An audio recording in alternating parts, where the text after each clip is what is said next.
And President Obama has touched down in Jerusalem, officially beginning his first trip as President of the United States in Israel. He's calling it a chance to connect with the Israeli people.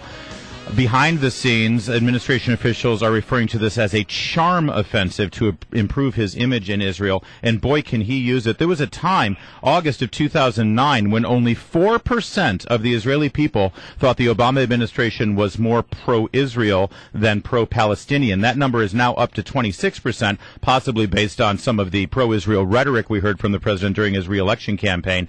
But it certainly is a long way to go for him to regain the confidence of the Israeli people in the American administration.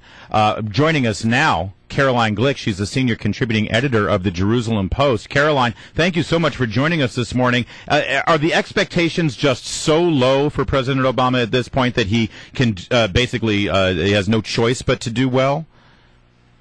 Well, I don't actually think most Israelis know why he's coming here. I mean, it actually doesn't make a lot of sense to most of us. He's got nothing to advance here. The entire region around us is falling apart. Yesterday there were reports that Al-Qaeda opposition forces to Bashar al-Assad in Syria launched a chemical weapons attack against regime supporters around Khalid. And so, you know, it just, we can't figure out what he's doing here. He gave an interview to Israeli television last week where he basically said, you know, there's no difference between my policy now than it was in the last 4 years. So either on Iran or on the Palestinians or on any other front. So it's not actually clear what he's doing here. Well, the president consistently has said that no other administration has been more supportive of the Israeli people and their interests there in the Middle East than his administration. And that statement generally goes unchallenged. Oftentimes, Prime Minister Netanyahu is sort of forced into a diplomatic web there where he can't really go against that statement. But what is the feeling of the Israeli people? Well, we consider him to be a hostile president overall. And, of course, you know, when the President of the United States says something like that, the Prime Minister of Israel isn't in a position to say, well, no, actually, that's not true.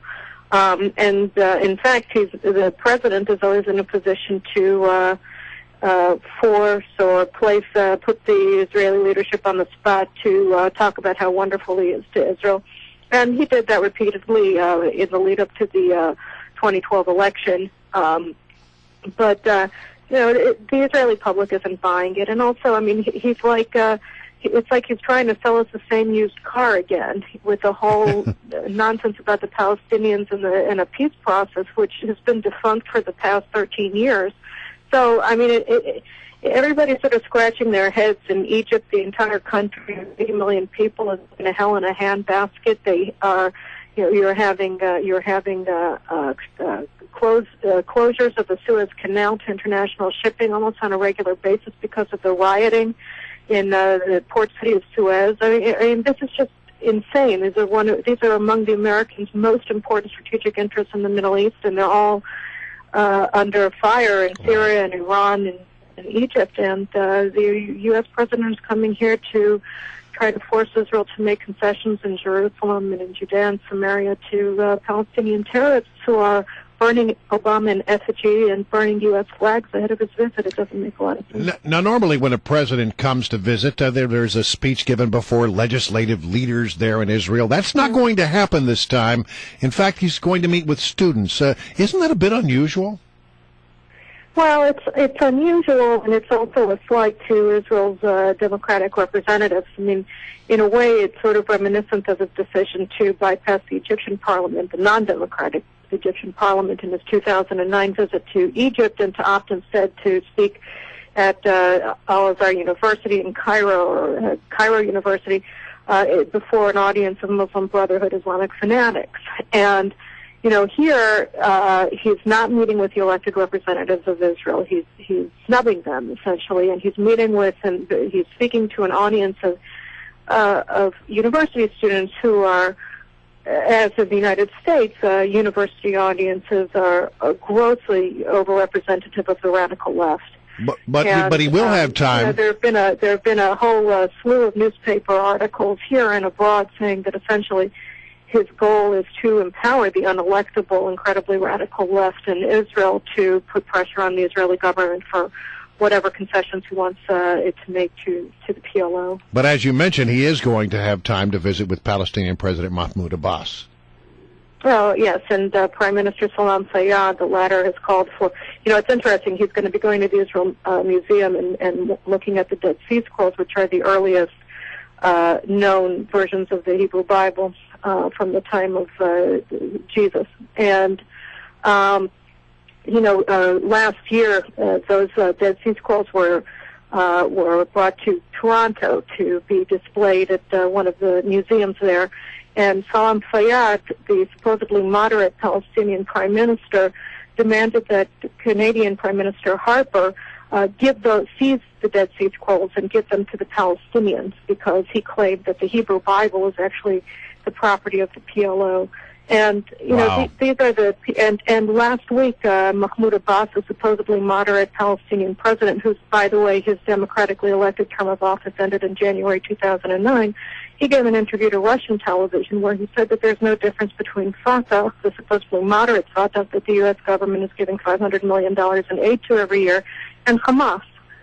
And so, what are we talking about here? That's why the whole visit makes so little sense. Caroline Glick, she is the senior contributing editor from Jerusalem Post. She's our guest this morning. We're talking about the president just touching down in Jerusalem and beginning his trip in Israel. One last question, Caroline. A lot of news was made here with Chuck Hagel being chosen as the Secretary of Defense, and a big part of the opposition was the fact that he had said some questionable statements about the state of Israel and the Israeli lobby here in America. Did that have traction in Jerusalem? Did you all see that? And how is that viewed in terms of the president's posture towards your country?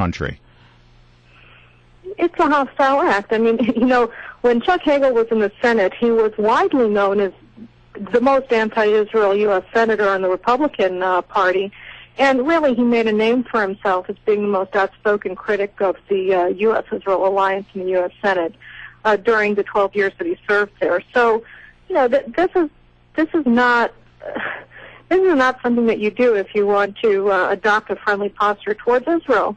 On the other hand, I wrote about Hagel's nomination before it was confirmed, and I said that I really think that his tenure at the Defense Department is going to be much more problematic for the United States than it is for Israel. But clearly, from an Israeli perspective, his appointment as Secretary of Defense is not a friendly act towards Israel at all. All right, Caroline Glick, senior contributing editor for the Jerusalem Post. Thank you so much for joining us this morning. And listen, as news develops and if anything breaks over the next couple of days during the president's trip, we'd love to hear from you again.